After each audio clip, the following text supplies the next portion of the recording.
경제 권력, 더 나아가 종교 권력에 이르기까지 그 어떤 것으로부터 영향을 받지 않으며 독립적으로 양심에 따라 오직 헌법과 법률에 의하여 말입니다.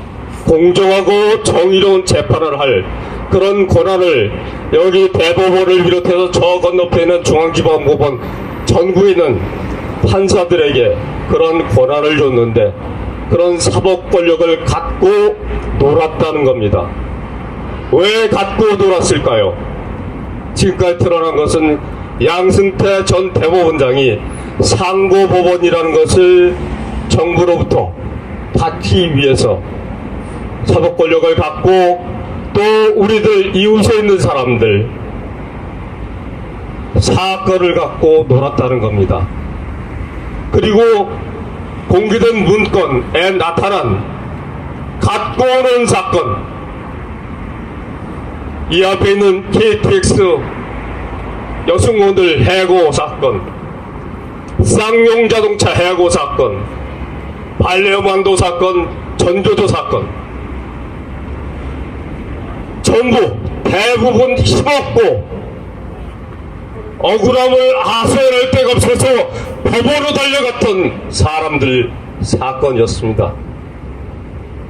이것을 상고법원이라는 것을 얻기 위해서 청와대 박근혜가 원하는 대로 엉터리 판결을 해주고 그들의 입맛에 맞게 판결문을 쏴주겠다고 거래를 하면서 갖고 놀았다는 겁니다. 상고법원이 아니라 그보다 더 진짜 천국에 가는 그런 기차표 또는 티켓을 준다 하더라도 민주공화국에서 사법권을 갖고 거래를 하고 놀면 안 되는 일이죠. 산태에 걸친 대법원 조사 또 법관회의 이런 등등 여러 절차를 거친 후에 지난 후 김명수 대법원장이 입장을 밝혔습니다.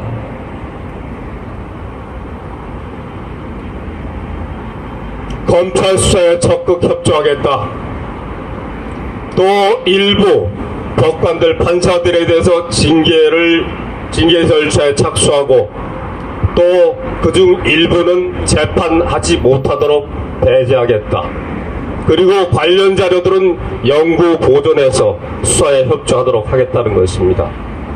그런데 불과 2시간 정도 지나서 대법관 13명이 또 입장을 밝혔습니다.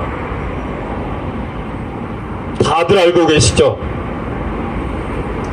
재판거래 의혹은 근거 없다. 그 중에 13명 중에 일부는 양승태 대법원장 시절 재판거래 사법농단의 공범이라고 보기에 충분한 사람들인데 어찌 재판거래 의혹의 근거 없다고 말할 자격이 있겠습니까? 그리고 양승태 대법원장 이후 최근에 임명된 대법관들은 도대체 무엇을 알고 있길래 재판거래 의혹이 없다고 단정한다는 말입니까? 1971년 1차 사법파동서부터 2009년 제5차 사법파동까지 그리고 오늘 사법농단에 이르기까지 우리가 깨달은 교훈이 있습니다. 그것은 사법파동 그 이름에서 느낄 수 있듯이 사법부 내부의 판사들에게만 맡겨놔서는 스스로 자체적으로 정화를 하기는커녕 사법개혁은 꿈도 꿀 수 없고 불가능하다는 것입니다. 그래서 우리가 나서야 한다는 겁니다. 그리고 그것은 민주공화국의 주인, 주권자인 우리의 의무이기도 합니다. 젊은 판사들, 양심 있는 법관들, 그리고 사법부 구성원들, 이분들은 안에서 그리고 우리 모두 민주공화국의 주권자인 우리 모두 바깥에서 이 썩은 껍질을 깨부수고 새로운 사법부, 인권과 정의를 옹호하고 실현할 수 있는 새로운 사법부를 탄생시킬 수 있도록 함께 노력하였으면 좋겠습니다. 저희 KTX 열차 승무지부 지부장이신 김승아 카타리나 지부장님 모셔서 말씀 청해 듣도록 하겠습니다. 큰 박수 부탁드리겠습니다. 네, 안녕하세요. KTX 열차 승무지부 지부장 김승아입니다. 양승태 대법원 사법농단 사건이 발생했을 때 가장 먼저 떠오른 것이 저희에게는 먼저 떠난 친구였습니다. 2015년 2월 26일 날 대법원에서 그 판결을 받았을 때 정말 눈물도 흐르지 않을 정도로 현실로 받아들이기 어려운 멍한 상태였고, 저희도 각자 너무 마음적으로 힘들었기 때문에 지금 돌이켜보면 그때 서로를 챙겨주지 못한 것이 가장 마음이 아픕니다. 그리고 그때 그렇게 힘들었던 것이 지금에 와서 조작된 판결이었고 뒷거래 판결이었다라는 것을 들었을 때 지금은 이 자리에도 같이 이것이 부당하다고 외칠 수조차 없는 그 친구의 목숨, 그리고 우리 13년째 되는 이 투쟁의 시간들 어떻게 돌려내고 어떻게 보상받을까 하는 그런 원망과 분노, 그리고 이것을 누구에게 책임을 물어야 되는가 하는 분노에 찬 나날들을 보냈습니다. 저희가 그 친구가 떠나가고 나서 굉장히 두려움에 떨었습니다. 누구도 이 심리적인 아픔에서 자유로울 수 있는 사람이 없겠구나. 저희 처음에는 10년이 넘는 세월 동안 버텨왔던 사람들이기 때문에 그 어려운 과정 겪었고 다 이겨냈던 사람들이었기 때문에 다 잘 이겨내리라고 너무 쉽게 생각했었습니다. 그리고 나서 저희 조합원들, 남아있는 조합원들 모두 심리 상담을 급하게 했었는데요. 오히려 더 심리 상담이 필요하다라고 걱정이 되는 친구들은 그 상담을 거부했습니다. 이 사회로부터 받은 상처는 사회가 바로 잡아서 다시 돌려주지 않으면 치유되지 않는다고 합니다.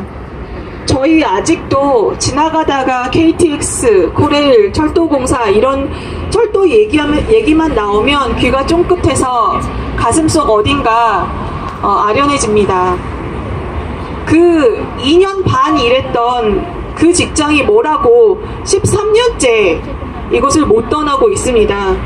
그것은 저희가 그만큼 KTX에 대한 애정과 KTX 1기라는 단군 이래 최초의 국책사업, 최대의 국책사업이라고 하는 그 열차에서 우리가 모든 것을 만들고 일궈냈던 천병이라고 생각하고 열심히 일했었기 때문입니다. 얼마 전 현충일을 맞아서 저희가 국기에 대한 맹세를 할 기회가 있었습니다. 나는 자랑스러운 태극기 앞에 조국과 민족의 무한 영광을 위해서 몸과 마음을 바쳐 충성을 다할 것을 굳게 다짐했습니다.